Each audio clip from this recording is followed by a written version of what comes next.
Olá, vamos iniciar o curso preparatório para o BMEP. O tema escolhido foi aritmética e o assunto é paridade. O que é paridade na matemática? Paridade na matemática é você definir ou você decidir se um número natural ou inteiro ele é par ou é ímpar. Simples assim, né? No dia a dia, sabemos que um número ele é par quando terminar com 0, 2, 4, 6 ou 8. Que o número é ímpar quando terminar com 1, 3, 5, 7 ou 9. Está corretíssima essa afirmação, mas ela é uma consequência da definição matemática de número par e número ímpar. O número inteiro ou natural, ele é par quando é divisível por 2. E ele será ímpar ou é ímpar se ele não for divisível por 2. Ok? É essa a definição de paridade. Tá? Usando a divisão euclidiana, ou seja, aquela divisão que nós aprendemos nas séries iniciais, eu pego um número inteiro natural aqui, vou dividir por 2, né? E vou analisar o resto. Se o resto for 0, ou seja, se ele for divisível por 2, ele é um número par.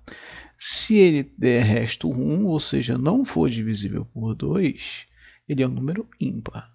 Por consequência, eu posso dizer o seguinte: esse n eu posso escrever da seguinte maneira. Pego o divisor, multiplico pelo quociente, somo com o resto. Vai ficar 2k mais 0, o que implica que o n é 2k. Pego esse n aqui e escrevo ele da seguinte maneira. 2 vezes k mais 1. 2 vezes k mais 1. Esse k aqui ficou um pouco estranho. 2k mais 1. Ok. Esse cara aqui vai ser um número ímpar. E esse cara aqui é a característica de um número par. Se você tem um número par, você consegue escrever na forma 2k. Se você tem um número ímpar, você consegue escrever ele na forma 2k mais 1. Todo número par se escreve na forma 2k, todo número ímpar se escreve na forma 2k mais 1. Exemplos. O 8. O 8 é 2 vezes 4. E não 2 vezes alguma coisa, algum número inteiro mais 1. Então, ele é o número par. Esse 4 aqui é o nosso k. É um número inteiro ou natural. O 31, eu posso fazer 2 vezes 15 mais 1. 2 vezes 15 dá 30 mais 1 dá 31. Aqui o nosso k. 2k mais 1 é uma forma de escrever o número ímpar. Tá? E o 0? Hein? Já vi muitos alunos dizer por aí que o 0 não é par e nem ímpar. Ele é neutro, né? Inclusive a gente vê muito isso naquelas brincadeiras de par ou ímpar. Na verdade, o 0 ele é um número par. Qual é a justificativa? Porque o 0 eu posso escrever 2 vezes 0. Não existe nenhuma outra forma 2k mais 1 para ser ímpar. Né? Então, 2 vezes 0 dá 0. Então, o 0, esse aqui é o k, o 0 ele é par. Tá? A questão da neutralidade do 0 não é que ele não é nem par nem ímpar. A neutralidade do 0 é com relação aos sinais. Ele não é nem positivo e nem negativo. Né? Uma situação interessante da questão de par, que muita gente diz que ele não é par nem ímpar, é que ela decorre daquela brincadeira do par ou ímpar. Né? Quando você está... Isso aqui é 1, tá? Deixa eu apagar aqui. Quando você está fazendo a brincadeira de par ou ímpar, sempre são esses os resultados. Você pode ter como resultado 0, o 1, o 2, o 3, o 4, o 5, o 6, o 7, o 8, o 9 e o 10. Né? São todos esses resultados possíveis quando você está naquela brincadeira do par ímpar, sendo que esse aqui é o valor máximo e esse aqui é o valor mínimo. Aí a galera diz que o zero não vale porque não é par nem ímpar. Na verdade, a justificativa de você tirar o zero, você tem que tirar o zero daqui, é porque a quantidade de pares, observe, 1, 2, 3, 4, 5, 6 pares. E olha a quantidade de ímpares, 1, 2, 3, 4, 5. Ou seja, se continuar do jeito que está aqui, sem tirar o zero, quem pedir par vai ter mais chance de ganhar do que pedir ímpar. Aqui faltou aqui, ímpares, né? Que pedir ímpar. Então, nada mais justo do que você tirar um número par. Essa é a justificativa, não tem nada a ver com a paridade. Outro exemplo de aplicação de paridade em Olimpíadas é essa aqui, ó. Qual o algarismo das unidades desse número aqui? Esse número é extremamente grande, não tem como resolver isso aqui e olhar os algarismos das unidades. O algarismo das unidades é o último número, por exemplo, 1457. Esse cara aqui é o último número. Ele está perguntando qual é o último número aqui. Não tem como resolver. Mas eu posso aplicar a seguinte estratégia associada à paridade. Ó, fazer alguns ensaios iniciais aqui, que é o 9. 9 elevado a 1 dá 9. Então, esse número aqui, se aqui fosse 1, no lugar desse 847.152, a resposta seria 9, é a algarismidade. Se aqui fosse um 2, seria 81. Se fosse um 3, seria 1, né? Se fosse um 3, seria 729. Se fosse um 4,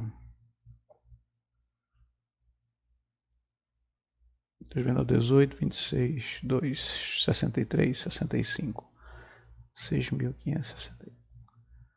Mas aqui é o 847.152. O que eu posso ver, gente? Associar a paridade do expoente ao algarismo das unidades. Observe, 1921, 3941. E com certeza 5961. Ou seja, se o expoente for ímpar, termina em 9. Se o expoente for par, termina em 1. Como aqui é par, a resposta aqui vai ser 1. Beleza? O segundo exemplo foi tirado do livro Fomin, que está lá nas referências, vou mostrar para vocês depois. Diz o seguinte: 11 engrenagens estão colocadas em um plano, arrumadas em uma cadeia, como está ilustrado na figura a seguir. Todas as engrenagens podem rodar simultaneamente? Eita, vamos pensar aqui. Vamos iniciar com essa engrenagem. Suponha que ela gire nesse sentido. Vou começar pelo sentido H, que é o horário, tá? Vou chamar H de horário, mas você pode iniciar pelo sentido que você quiser. O que não pode fugir é disso aqui. Se essa engrenagem, que é vizinha a essa aqui, se essa engrenagem está no sentido horário, essa só pode girar no sentido anti-horário, que eu vou chamar de A. Não pode ser no mesmo sentido, porque senão não roda. Está rodando para cá, essa aqui só pode estar rodando para lá. Ok? Sempre engrenagens vizinhas giram em sentidos opostos. Então, se essa aqui, por exemplo, é anti-horário, essa aqui vai girar em horário. Se essa aqui é horário, essa aqui no sentido anti-horário.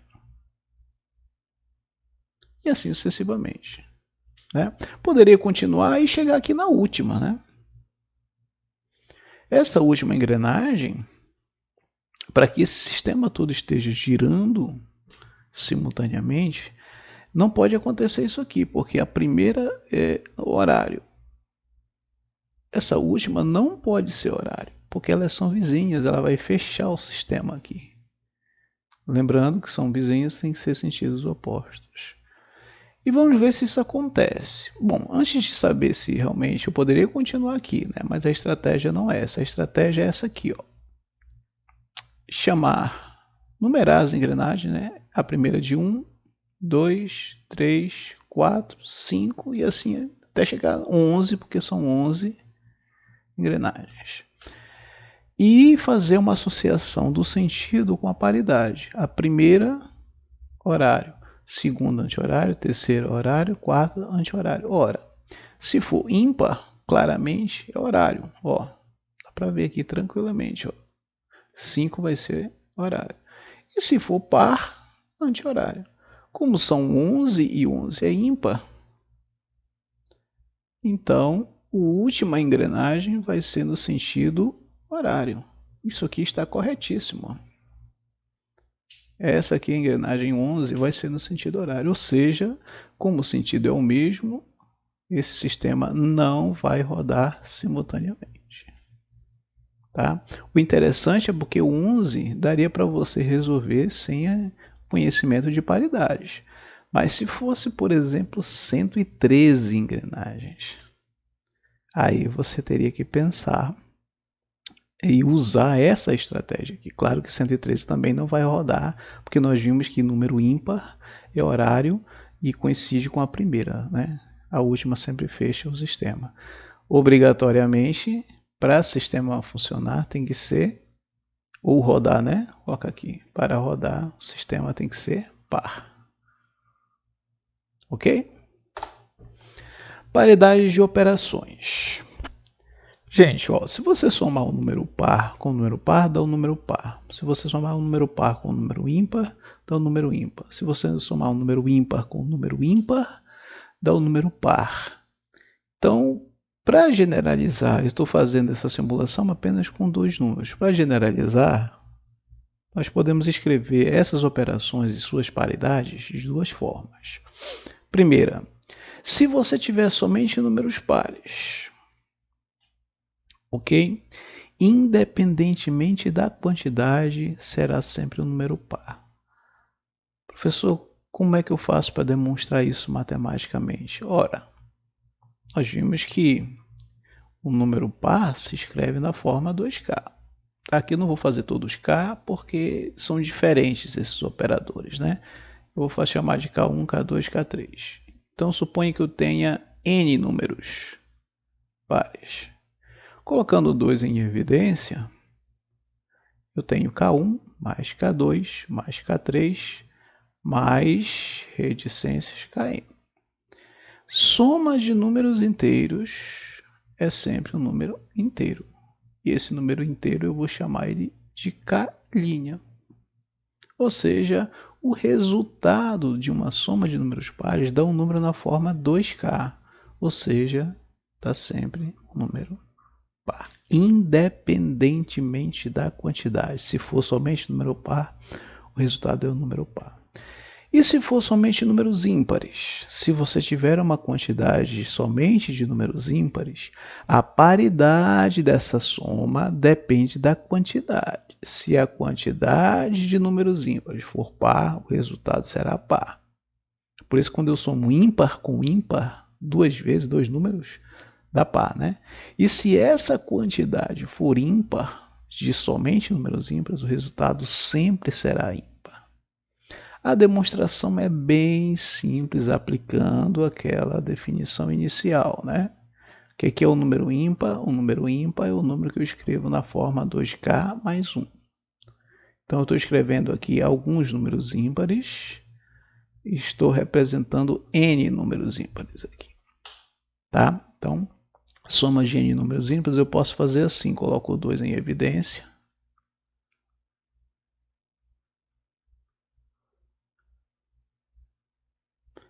E agora eu vou pensar 1 mais 1 mais 1 mais 1 mais 1 mais 1 mais 1 mais 1 N vezes. Vai dar quanto?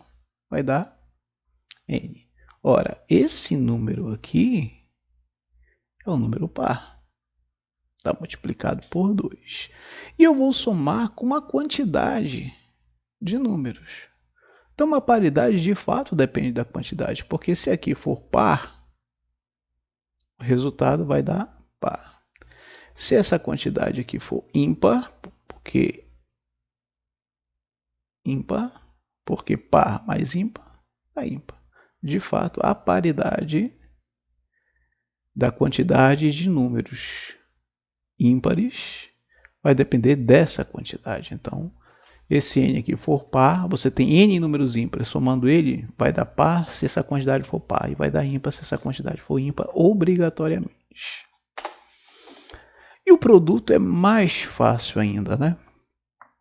O produto é o seguinte, se você tiver somente números ímpares,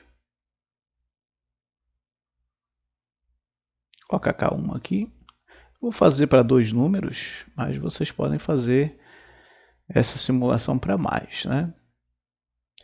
Vai ficar propriedade distributiva, 2 vezes esse, 2K1 vezes 2K2 é par, 2K1 vezes 1 é par, 1 vezes 2K2 é par e 1 vezes 1 é ímpar. Par com ímpar vai dar ímpar. Independentemente da quantidade, se eu tenho somente números ímpares, o resultado vai dar ímpar. Exemplo, ó. 1, 3, 5, 11, 123, 439. Eu não preciso fazer essa conta aqui para saber que o resultado dessa operação é ímpar, porque eu só tenho aqui números ímpares. Agora, se eu tiver no meio de um produto e encontrar pelo menos um número par, aí a paridade muda para par, né? Essa mesma ideia se aplica a potências. Ó, se você tiver uma potência cuja base é par, o resultado será par. Se você tiver uma potência cuja base é o número ímpar, o resultado é ímpar. A justificativa é: a potência é uma quantidade, é um produto de fatores iguais, então eu vou ter somente pares, basta ter apenas um número par para que seja par. E aqui eu vou ter fatores iguais, todos ímpares. Então, produto de números somente ímpares, nós já vimos que dá ímpar. É por isso que a potência funciona dessa forma. Se a base for par, o resultado é par. Se a base for ímpar, o resultado é ímpar. Exemplo. Nas redes sociais eu peguei essa imagem aí, é uma brincadeira, que diz o seguinte, né? Aparece o Einstein aqui para dizer que você é inteligente e tal. Você consegue resolver essa? Parece fácil, só 1% consegue. Aí tem 3 quadrinhos aqui. Você vai preencher esses 3 quadrinhos com esses números aqui. Você pode repetir esses números se você quiser. Tá? Vai escolher 3, de tal forma que a soma desses 3 números dê 30. Tá? Tente aí e daqui a pouco a gente volta. Se você tentou, deu pause lá, o vídeo e tentou, vamos ver se é possível, né? Se tem como encontrar aqui 3 números que dê 30. Gente, primeiro que, observação, aqui deu para perceber que é somente números ímpares. E nós vimos que se você tem uma quantidade par de números ímpares,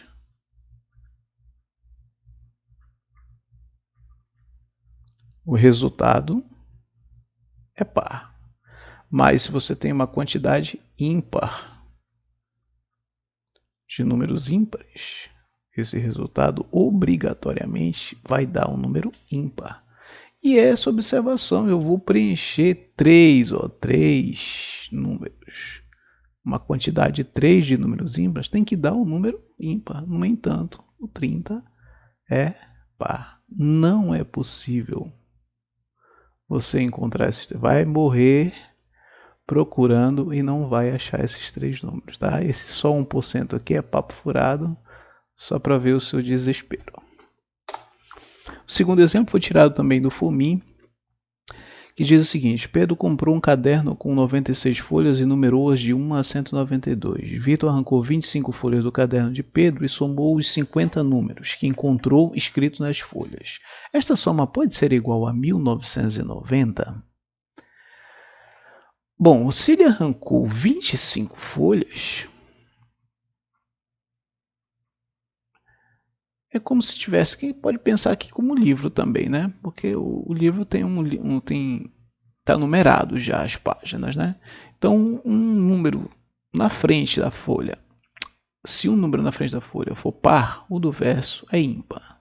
Se o número da frente da folha for ímpar, no verso é par. E se eu arranquei 25 folhas, eu arranquei 25 números pares, já estou aqui dividindo em grupos, e eu arranquei 25 números ímpares, e separei aqui em 2 blocos. Tanto faz eu somar na ordem em que foram arrancadas as folhas, ou separados em pares ou ímpares, o resultado é o mesmo, então eu vou analisar assim que fica melhor. 25 números pares somados, já que são somente números pares, nós vimos que dá par. 25 números ímpares, nós vimos que uma quantidade ímpar de números ímpares sempre dá ímpar.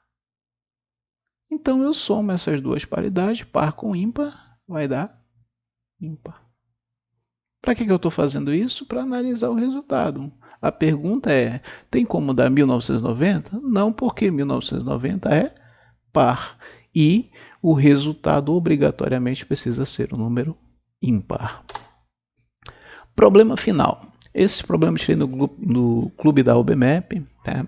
Diz o seguinte, o único marciano sobrevivente relatou que, nos últimos tempos, em Marte, apenas existiam 20 marcianos amarelos, 21 verdes, vou escrever aqui 21 amarelo, 21 verdes, 22 azuis.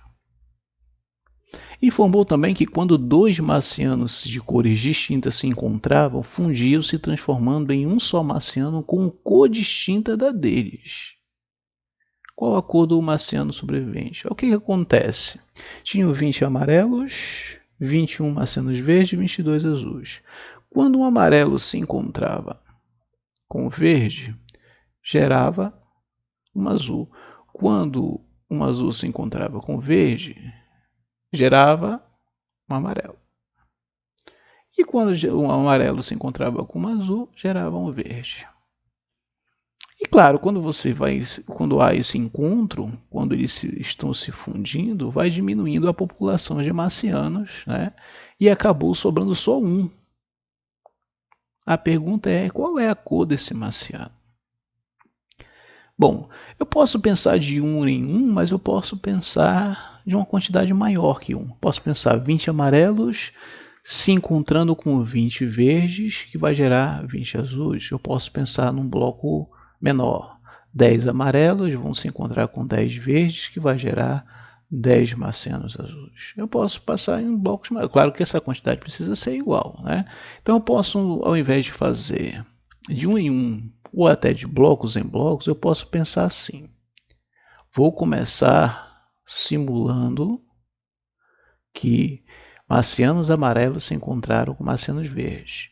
X marcianos amarelos se encontraram com X marcianos verdes, se fundiram e formaram X marcianos azuis. Tá?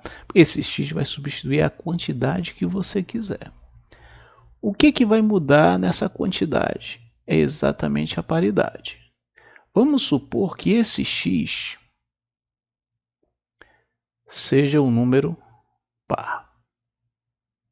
Se o X for par, o que acontece com a paridade da quantidade de marcianos restantes? Vamos lá.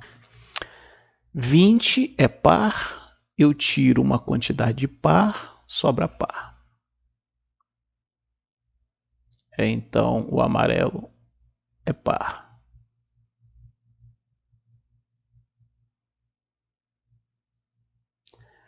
O X é par, o 21 é ímpar, ímpar menos par dá ímpar. Então, o verde, colocar assim fica melhor, né? O verde vai ter uma quantidade ímpar. E eu tenho par somando com par, dá par, né? Então, o azul vai ter uma quantidade par. Ok. O único caso que me resta é pensar se essa quantidade escolhida for ímpar. Aí o que me sobra? Se isso aqui for ímpar, par menos ímpar, ó, se tiver dificuldade, você pode pensar assim. Pega o número par, 4, subtrai de um número ímpar. Ó, deu ímpar. Então, par menos ímpar dá ímpar. Então, o amarelo vai ser ímpar. Se essa quantidade x for ímpar, 21 que é ímpar menos ímpar dá par. Então o verde dá par. E para finalizar o azul, esse aqui é ímpar, com par vai dar ímpar. Para que eu estou fazendo isso aqui? Porque eu não sei quantas simulações serão precisas para chegar a um marciano só, né? O que eu sei é o seguinte: se vai sobrar só um marciano e os outros duas cores, um marciano que eu não sei qual a cor, e as outras duas cores vão ter a mesma paridade, ou seja, vai ser par e par. A cor do marciano que vai sobrar, a quantidade vai ser ímpar. E a paridade dele, que é ímpar, é diferente das outras duas paridades. Observem que sempre o amarelo e o azul têm a mesma paridade em todas as simulações aqui, ó.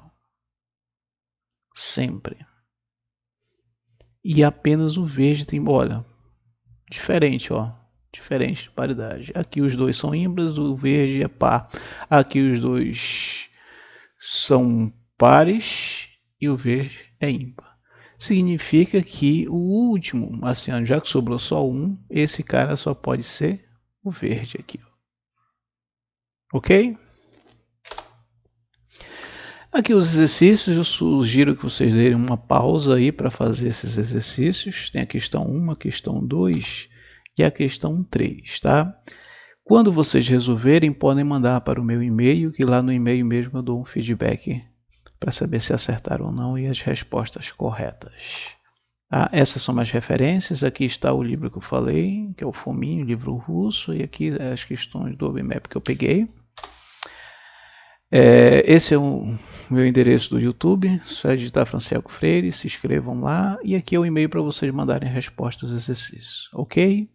Muito obrigado, até a próxima.